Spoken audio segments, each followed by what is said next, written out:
Anthropological Theory. Postmodernism. McGee. I'm having trouble getting started on this introduction to postmodernism. Worms. Why don't you write about the process of writing the introduction? Rich Worms responded to John McGee's difficulty starting this introduction in a classic postmodernistic fashion, trying to convince him to write it in a postmodern style. What we hope that what makes Worms' unsuccessful response postmodern will become clear as you read. Modernism is a term drawn from the study of literature and art as well as the history of science. In general, it reflects the epistemological notion that the world is knowable. People can use the techniques of science, philosophy, and rational inquiry to analyze and understand their world. Proper use of these tools can lead us to a thorough understanding of any subject material to which they are applied. In anthropology, modernism broadly refers to the time period stretching from the early 20th century until the mid-1970s. Common attributes of modernistic writing in anthropology include detachment, the assumption of a position of scientific neutrality, and rationalism. Postmodernists challenge the assertion that science and rationalism can lead to full and accurate knowledge of the world. They argue that these are specific historically constituted ways of understanding. Therefore, they can create only specific historically constituted sorts of knowledge. Since the ideas and practices that we usually refer to when we talk about science and rationality and their historical origin at a certain time and among a certain class within Western European and North American society, the truths they generate are appropriate to empowering of that group. Science or any other system of knowledge are limited. Furthermore, the methods of science and nationality, when applied to other cultures or other groups within Western culture, are very likely to produce distortions of knowledge. Postmodernists assert that other peoples have their own ways of knowing, and since all knowledge is historically constituted, these are just as valid or just as invalid as any other. In the 1980s, the postmodernist challenge led many anthropologists to examine some of the basic assumptions of their discipline. For example, anthropologists have historically positioned themselves as authorities on other cultures. They fortified this claim by providing convincing written descriptions of other cultures and emphasizing their individual experiences of fieldwork. However, postmodern approaches encourage anthropologists to examine the ways in which their authority and that of the discipline of anthropology were established and maintained. Such analysis focused on several areas, including the conduct of fieldwork, the literary techniques used in writing ethnographies, and the validity of the author's interpretations over competing alternatives. This conduct of fieldwork is a critical issue of postmodernist because traditionally most ethnography has contained very little information on the actual process of field research. Postmodernists argue that it is precisely these practices that are crucial in the creation of ethnographic texts. Fieldworkers must of necessity be in specific places at specific times. As a result, they see some things and not others. The particular circumstances of fieldwork, the political context in which it occurs, the investigator's interests, education, and the people met by chance or design all critically condition the understanding of society that results. Consequently, postmodern theorists believe that anthropology can never be purely objective. Literary style is a second issue of importance to postmodern anthropologists. Modernist ethnographies were written as if anthropologist was a neutral, omniscient observer. Postmodernists, however, claim, however, that because the collection of anthropological data is subjective, it is not possible to be a neutral observer. Writing ethnography is the primary means by which anthropologists convey their interpretations of other cultures, and ethnographies have usually followed some basic literary conventions which George Marcus and Dick Cushman have described in detail. Even if you are not a student of George Marcus and Dick Cushman, have described in detail even of ethnographic writing. I'm so sorry about that. You will immediately recognize several of these forms in the essays of this volume. One of the most obvious characteristics of ethnographic writing is that authors claim to represent the native point of view. Of course, an anthropologist cannot possibly present the point of view of everyone in a society. They work with selected informants, so the anthropologist chooses who speaks for the society and, in his or her translation of the native language, decides that what words are presented to the audience. Another common rhetorical device of European and American ethnography is that writers claim to completely describe other cultures or societies, even though anthropologists actually know only the part of a culture that they personally experience.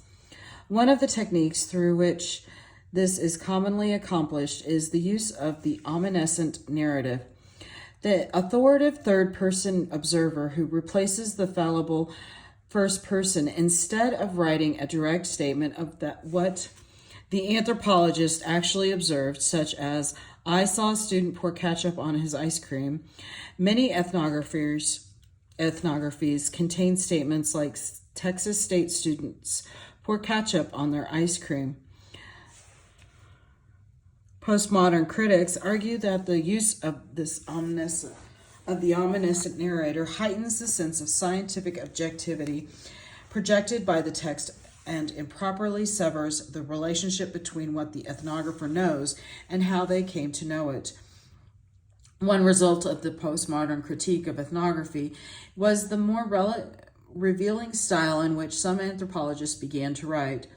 There has always been some self-revelation in ethnography, but in the late 1960s and 1970s, anthropologists such as John Briggs, Clifford Geertz, and Paul Rabinow began to write ethnographies in which the recounting of their own experiences and feelings took a prominent role. For postmodern writers in the 1980s and 1990s, this self-reflectiveness was not simply a more straightforward form of reportage. The recounting of field experiences became a narrative device by which personal goals as well as anthropological understanding were conveyed, as well as we will see Ronaldo Rosaldo, for example, says that the writing of his article was an act of catharsis that helped him deal with his grief, as well as gain new insight into the custom of headhunting. A third issue that underlies almost all postmodern writing lies in the area of those of whose voice gets heard.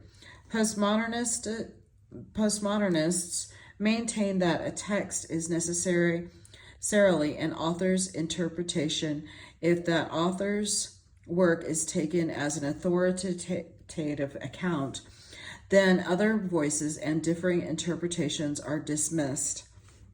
In the postmodern view, writing ethnography is an assertion of power because the way authors generate an interpretation that is accepted as true is to license all others.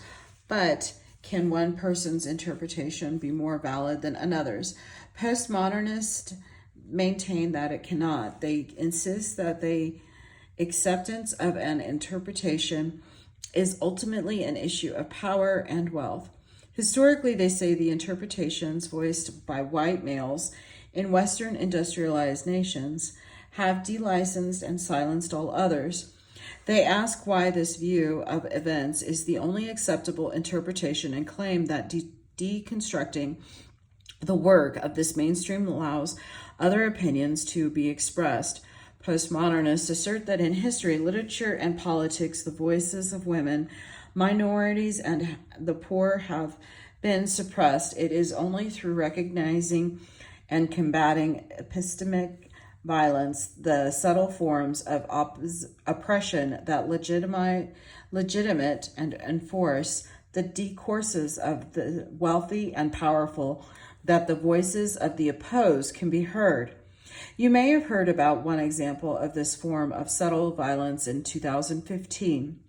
A student in a ninth grade geography class in Pearland, Texas, noticed that his textbook described American slaves as workers. The passage in a McGraw-Hill textbook said the Atlantic slave trade between the 1500s and 1800s brought millions of workers from Africa to the southern United States to work on agricultural plantations. To call slaves workers is a grotesque distortion of the brutal nature of American slavery, and it mocks the millions of people who had to live and die being treated like beasts of burden. That one of the largest textbook publishing companies in the nation thought it was appropriate to call slaves workers as if they were hired staff in a business is an example of how the discourse of a certain class of people can be heard to the expense of those lesser powerful. It was only after a huge public outcry that McGraw-Hill promised to revise the passage in new books, although it did not recall those textbooks already distributed.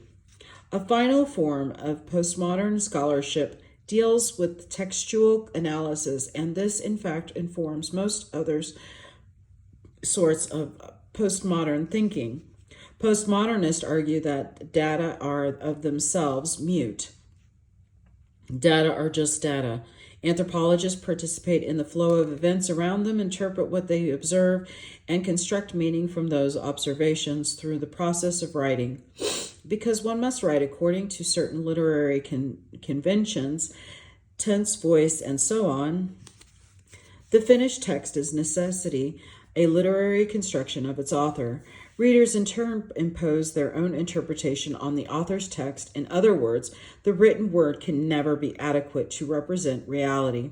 Instead, writing involves the piling up of layers upon layer of convention and interpretation. Similarly, reading involves its own conventions, and each reader brings personal history and understanding to the act of reading. Thus, a finished text is a thing unto itself. It cannot be an accurate representation of the reality it claims to portray, for this is impossible. Neither can it be understood as accurately reflecting the mind and understandings of its author, since these must be filtered through the conventions of reading and the reader's experience. So what's a postmodernist to do when a text can tell us very little of the reality of its perpetrated subject? The answer is that a postmodernist may deconstruct the ways in which the devices and conventions of writing and reading are exploited in the text. Explore the sorts of meaning that are promoted by the text as well as those that are delegitimized, and examine what this may tell us about the current or text as well as those that are current or historical nature of the society in which the text was written and read.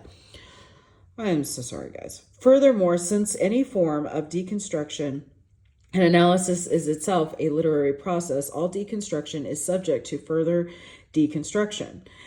Jacques Derrida, the father of deconstruction, did not argue that his analysis of text was authoritative. It was implicit in the process he outlined that deconstruction changed this with the subject of an analysis and the person who conducted it. In the postmodern view, no authoritative reading is possible. The issues of fieldwork, literary style, interpretation, and deconstruction are all important elements that inform the work of authors featured in this section. The first author is Renato Rosaldo, who received his PhD from Harvard in 1971 and has served as president of the American Ethnological Society and chair of the Stanford University Department of Anthropology as of 2016. He is an emeritus professor at Stanford and teaches at New York University. Grief in a Headhunter's Rage is one of Rosaldo's best-known works and is a classic example of postmodern writing. It deals directly with issues of fieldwork, literary style, and the question of who has the right to interpret. Rosaldo describes his failed attempts to find a logical explanation for the Longet headhunting. However, Rosaldo tells us that it was the most almost unbearable sorrow he felt after the accidental death of his wife, the anthropologist Michelle Zimbalist Rosaldo, while doing fieldwork that led to a visceral understanding of why the Longet men go headhunting after the death of loved ones. He argues that it was only this gut-wrenching personal experience, not the study of the Longet custom or society, that allowed him insight into Longet society. Written in a highly reflexive style, Rosaldo's description of his wife's accidental death is excruciatingly personal. Probably unlike any ethnographer you have read, Rosaldo claims that what you know and how you know it is based on your positioning, that is, on factors such as your ethnicity, sex, education, and personal history. Furthermore, he characterizes ethnographic information as a negotiated product based on what people in the field want to tell you in the manner in which you interpret it. Someone in a different position, say of the opposite sex or of a different generation, is positioned to understand the same data differently. Rosaldo's text is also a critique of Geertz's notion of depth and thick description. Geertz argued that cultural analysis was intrinsically incomplete. Socially important acts have many layers. Anthropological analysis operates by exposing these layers, but there are always more layers to expose. Rosaldo argues that frequently that this is not true. Sometimes events just are. The second author, Alan Hansen, deals with a different aspect of postmodern thought. Hansen is a professor of anthropology at the University of Kansas. He earned his PhD from the University of Chicago in 1966 under the direction of Fred Egan. Egan was a student of A.R. Radcliffe Brown during the latter's years at the University of Chicago. In Essay 32, Hansen addresses the role colonists, anthropologists, nationalists, and other actors have played in the creation of Maori traditions in New Zealand. He argues that elements of Maori traditional culture are actually late 19th century European narratives that have been incorporated into current-day Maori understandings of traditional Maori culture for contemporary purposes. Following Hansen's argument, it is critical for anthropologists to examine how information becomes cultural knowledge and how this knowledge is transmitted through time. More importantly, Hansen argues that the processes he has identified in the 19th and 20th centuries are always going on. People always reinvent, reinterpret, and repurpose their histories. Anthropologists dip samples from this process and participate in cultural invention, just like everyone else. There is no such thing as a traditional culture. The past is unknowable. All we have is interpretations of interpretations, and all such interpretations are goal-oriented, that is, set in the context of class, power, and politics. Postmodernism have been extensively critiqued within anthropology. Many scholars vigorously defend the idea that anthropology is or should be an empirical science. They argue that although some aspects of ethnographic data collection are subjective, anthropologists can accurately observe and record what happens in the field and build useful theories based on this information. They point out that an anthropology that can only make very specific claims about the actions of particular individuals would have little of value to say. Consider our example from earlier in this introduction. If the only thing an anthropologist can say is, "I saw one of John McGee's students pour ketchup on his ice cream," why should anyone care about anthropology? What is the importance of McGee's students if his actions can never be generalized? Additionally, some have claimed that there are critical logical flaws in postmodern arguments. Postmodernists argue that power constructs truth. They use this argument, they claim, to recover the voices and agendas of the powerless. In recent years, this has generally been true. Many works by postmodern thinkers attempt to find the voices and represent the interest of those who have historically been oppressed. Throughout the 1990s, postmodernists generally positioned themselves as those who speak truth to power. However, opponents of postmodernism note that, pushed to its logical extreme, the postmodern idea that truth is determined by power, which results in nihilism. If all voices should be heard, they say then are fascist voices. The voices are white supremacists or neo-Nazis, less worthy of respect than others. In the past, whose work was fundamental in the development of postmodernism, chose to side with the powerful. Indeed, during World War II, hermeneuticist Martin Heidegger was an apologist for the Nazis, and the literary critic Paul de Man, who later became a prominent deconstructionist, was a Nazi journalist. Today, people representing all shades of political spectrum seem to struggle to control the discourse and determine how individuals, groups, and history will be represented. No doubt, taken to its logical extreme, postmodernism can seem nihilistic. Furthermore, if all anthropologists took radical postmodern positions, there would be little difference between anthropology and literature. However, the postmodern critique has been of enduring value. Few ethnographies today use an omniscient narrative describing something of the political or of the personal history of the author, and the conditions of fieldwork is now virtually a requirement for publication. Beyond the postmodernism, encourage anthropologists to be aware of issues of rhetoric, power, voice, and perspective, and this awareness continues to enrich our fieldwork and our writing. It helps us to evaluate both our own and others' claim to objectivity. And since it encouraged anthropologists to be explicit about the specific sources of knowledge for the claims they make, postmodernism may have had the ironic effect of making anthropology more objective. Postmodernists remind us that cultures are never static and that power, conflict, and politics are always present. The postmodern critique of anthropology requires us to remember that these issues are expressed in the cultural structures within which people live, and that they influence people's action, language, and ultimately the stories they tell. This is the end of postmodernism. The chapter Postmodernism. Thank you.